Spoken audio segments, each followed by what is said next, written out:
So, okay, this, as we've been talking about, is the Galaxy S9. It's not the 9 Plus. No. It's the S9. The small guy. It's the small guy. So Samsung just sent this to us for the review. Eventually, we're going to have the full product review. Right now, we're allowed to do an unboxing and show you what's inside. Let's do it. So let's do it. Okay, so this is the box. As you can see there, 64 gig version. That's the smallest, right? It is the smallest, and that's typical when they send devices to journalists. They're not going to send us the highest end SKUs. I mean, but that is nice that 64 is like the default now. Right, that's the default, and I think with SD storage, it goes up to 400 gigs if you get the highest SKU. So anyway, really familiar box. If you know your Samsung products, you know that this box looks a lot like the S8. We can't do comparison shots. If we could, I would. But anyway, let's slide it out. Well, so Sean on Facebook is saying he just bought an S8 Plus 3 days ago. Oh, damn, Sean. But I guess in his country it's not available yet. Okay. Okay. Well, the S8 Plus is a great phone, too. Yeah. And, you know, to tell you the truth, there's not a lot of differences between the S9s and the S8s, as we're soon going to talk about. Anyway, okay, so this is an unboxing, but it's also really not an unboxing because we did unbox it already. Adam set it up. And the reason Adam set it up and not me or Mike Simon is that we're going to start with a bunch of camera tests. So that's going to be some of the first coverage you see from us, is all of Adam's comparative camera shots. So Adam has set it up, but bam. Oh my goodness, it's a black box. And it looks just like everything Samsung's done before. That's your SIM card tool. You know, after having all these phones... Where is it? Ah! Adam, what have you done? Oh no, it's gone. Oh no, there it is. Okay. So there's your S9. Sean on Facebook is asking if you have the new Dex dock as well. No, they didn't send us the Dex dock. It's actually called the Dex Pad. It is a dock, but I love the original Dex dock because out of all these platforms that try to turn your smartphone into a desktop experience, like Continuum on the Microsoft side, and way back when, God, I can't remember if it was Asus or Motorola, there was a similar approach, but Dex really works. With Dex, you would put the S9 in the Dex Pad, hook it up to a 2K monitor, and you get 2K resolution on the desktop. And then you could use the touchpad on the S9 to basically, you would use it as a trackpad.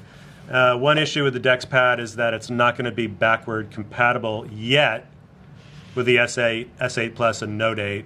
And the problem there is that those phones don't run Oreo Yet, which is a shame and a travesty, but the S9 obviously does. The S9 also comes with the Snapdragon 845. That's the first phone out there with Qualcomm's latest chip, so that's pretty impressive. which should have some battery management enhancements because you know the battery size hasn't changed. So they'll be between last year's yeah, phones, and they'll so. be. Okay, so damn, Adam, Adam likes to have the absolute highest resolution possible. Sorry. And so his text is really Unlock it too. okay. I forgot I set it up, but there we go. Okay. His special eyes. Yeah. So you know what, the screen size is what it was last year. What was it, like 5.8? Yeah, something like that. But in the S8 and the S9. the aspect ratio is a little bit different than everyone else's. Well, it's not. They're not calling 18 it by 9, right? It's No, it's like 18.5 by 9. Yeah, it's just a little taller. Yeah, so they're not calling it 2.1. They have that funky 18 point whatever by 9. Someone out there can correct me if I'm wrong or if they know the exact aspect ratio. And by the way, while we're doing this, if you guys have any questions, chime in. Let us know what you want to see, what you want to know. Why don't you turn the screen brightness all the way up and Sure. And see how bright it can get. He just upgraded to the Note 8. Oh, the Note 8. Do you have any sense on when a Note 9 will be coming out? You know what? Probably they're gonna. So the Note 8, schedule was off because of the Note 7 debacle. We would expect the Note 9 to come around the same time it did last year, And man, all these phones run together. So when was the Note 8? That was in October. Yeah, I want to say it was September. It was right around the Pixel 2 launch. So I can't remember if it was before or after. I should know this stuff. But I mean, hey, we get a lot of phones in. So. Yeah, we do get a lot of phones. Facebook is asking, what is the price? I don't think they've announced price yet. I don't think they've announced price yet. That's the thing, is they always wait till they don't even announce price at Unpacked, because there's also going to be global pricing. So you're going to find pricing out from your carriers. But yeah, I mean, this is I wouldn't say this is. A lot of people are positioning this as the iPhone 10 competitor, but I sort of see the Note 8 or let's say the Note 9 to be the iPhone 10 competitor, because it's the true flagship, in my opinion, of the Samsung lineup. But yeah, this is. I would imagine this phone in the highest. Well, I mean, what do you think? I bet it's going to be what it was. Like $900. Yeah, I bet it's going to be what it was. I don't see them changing the price up or down. And on YouTube, Devil and Rusty are both asking about benchmarks. Okay, we could. This is not a review, and Samsung is doing something new this time. So if you're not aware of how tech journalism goes, is you get the phone and then you agree that one of the conditions of getting the phone is to agree that you're not going to publish your review until a certain date, and that's called an embargo. And so the review embargo is for a date to come, which I'm not going to share because that's also embargoed. But what they are allowing us to do is do unboxings, to show off the phone, to show photos that we've shot with the phone, which we've already done if you've seen the video where Adam went through a whole bunch of great photos he took at the first demo. So there are stipulations, and one of them is that we can't share benchmarks. We can't do drop tests either, so that's off the table. But what we can do is show you the phone and answer questions. What if you just accidentally drop it? Well, I think I could try that. Here's your drop test. It survived! Yay! For now. Okay, I'll even try it from a greater distance. It survived. All right. Samsung, you didn't see anything. I mean, based on that, Angela on Facebook is saying, did they improve the glass because they need to improve its shock capacity on drops because that glass just has issues? Yeah, I think it's Gorilla Glass 5. Yeah, I mean, I would say the standard improvements, but I mean, they didn't make a huge deal about any new glass or any. Yeah. I did hear that the metal around the edges has been strengthened as well to absorb some shock. I mean, compared to the S8, I mean, this looks just like the Galaxy S8. The only difference is really, let's go through those, is that it's just a little bit shorter from top to bottom. Yeah. But the screen size is exactly the same, so you get a little bit more compact shell for the same amount of screen real estate, so that's nice.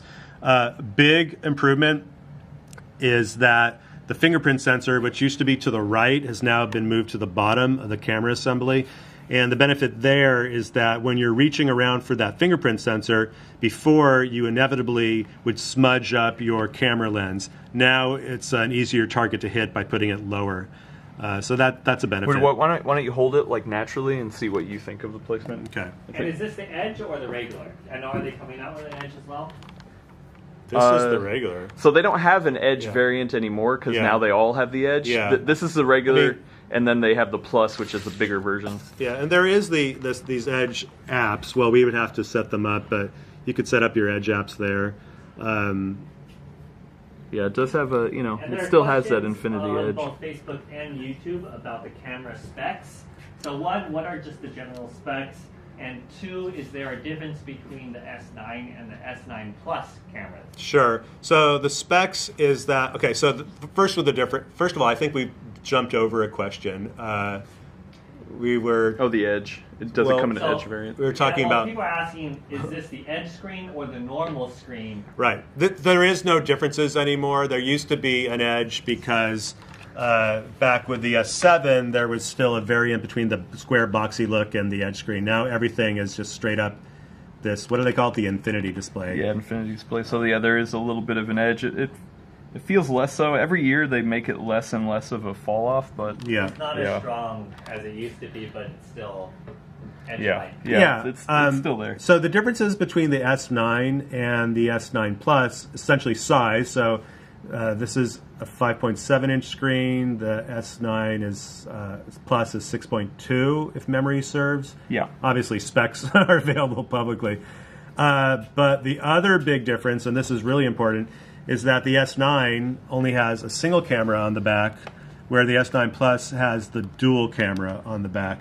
And so the dual camera is used in Samsung's live focus photos. And so live focus essentially creates a sort of like a contrived blur effect, background blur or foreground blur. So it's a bokeh effect that's created by basically merging the information from both shots from what they would call the wide-angle lens, which is their primary lens. And what do they call the telephoto? Yeah. The telephoto lens is the lens that would only be available on the S9 Plus. And you take those two shots, combine them together, and then you get depth of field effects where, let's say you're shooting a picture of your loved one, he or she, her face will be in the foreground, completely sharp, and then everything in the background will be blurry in a really artistic effect. And that's just like the iPhone's portrait mode, which was introduced in the iPhone 7 Plus. Yeah. Well, now, and if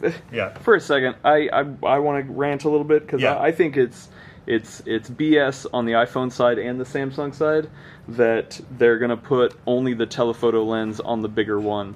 Because I know some people who want the best possible camera experience, but don't want a larger phone. Yeah. And so, like, it's stupid. Like, I understand why they do it, but also at the same time, you should have parity, kind of like the Pixel, you know? They're like, hey, you have the same great camera, regardless of the size. Same thing here. You shouldn't be hindered just because you want a smaller phone. Especially because phones are getting really large. I like big phones, but 6'2" seems to sort of be... That's pushing it for a lot of people who want that extra camera. But anyway, to go back to the camera specs, that was a question.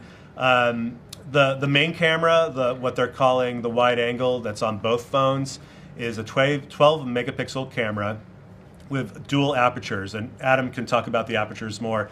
But basically, the standard aperture is f2.4. And then when you get into a low lighting condition where the ambient environment drops below 100 lux, then the camera will automatically shift to a wider aperture that lets in more light, that's f1.5. And so that's one of the main things we're going to be testing to see what kind of visual quality differences we see between 2.4 and 1.5.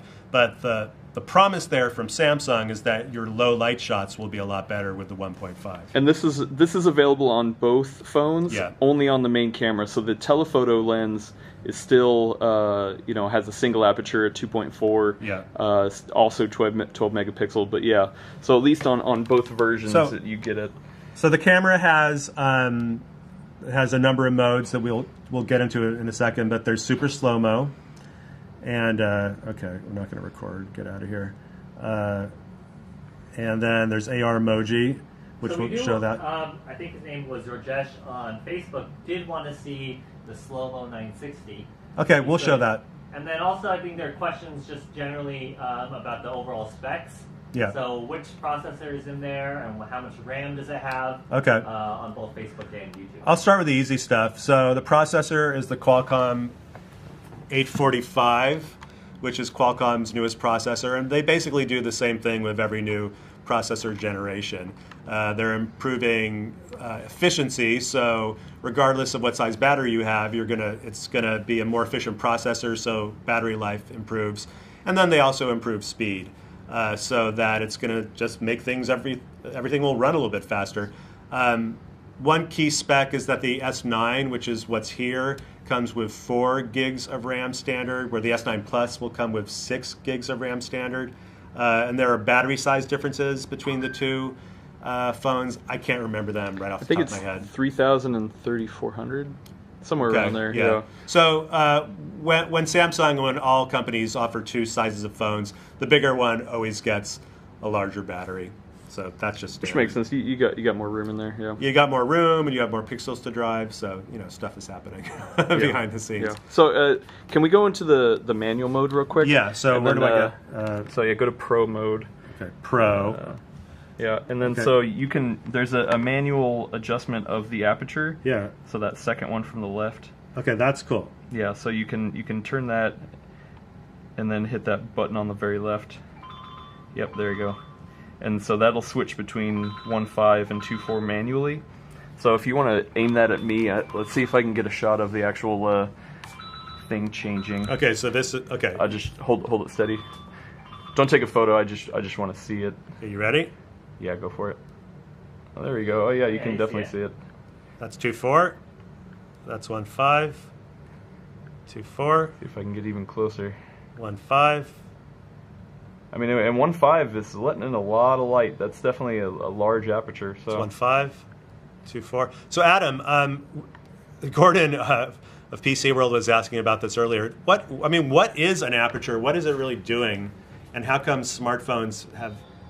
Why is this the first smartphone with a dual aperture? So apertures let in the amount of light that can hit the sensor, but it also has an effect of giving you more of background blur in certain scenarios. It's a physics thing. I can't really talk too much about the physics of it, but yeah, like a wider aperture lets in more light essentially. Is what it is, and but take a food shot of Adam. Have a food setting. Nice. So this typically, because cell phones are so small, it's harder and harder to have larger apertures in the phone itself, because you just need such a bigger hole to look through, right? And yeah, so this one they put a dual aperture mode, I think, because when you go to 1.5, you're letting in so much light that sometimes, like in a bright light, like behind us in the cityscape, you don't need that low light. You don't need all that light coming in, and usually you can get a sharper image when you stop down. So in bright light scenarios, 2.4 is going to be the way to go because you don't need that much light hitting, and it's going to be a sharper image. But when you're in the dark, you want to be able to let in more light, open it up to 1.4, and the testing will show that if is it softer at 1.4? Are we going to have any problems with seeing lens anomalies at 1.4? So let's first of all, any questions before we move on to the super slow-mo demo? Peter's asking if it supports 4K HDR playback. Yes. And actually, I think they partnered, or they didn't partner. They bought, who was the audio, AKG, right? Yeah. So they bought AKG, and I think this supports the Dolby 10. It's Dolby Atmos. Yeah, Dolby Atmos. I'm sorry. Yeah. So that supports AKG for stereo tuning and Dolby Atmos for something equivalent to surround sound. But so another addition to the phone is that it has stereo speakers.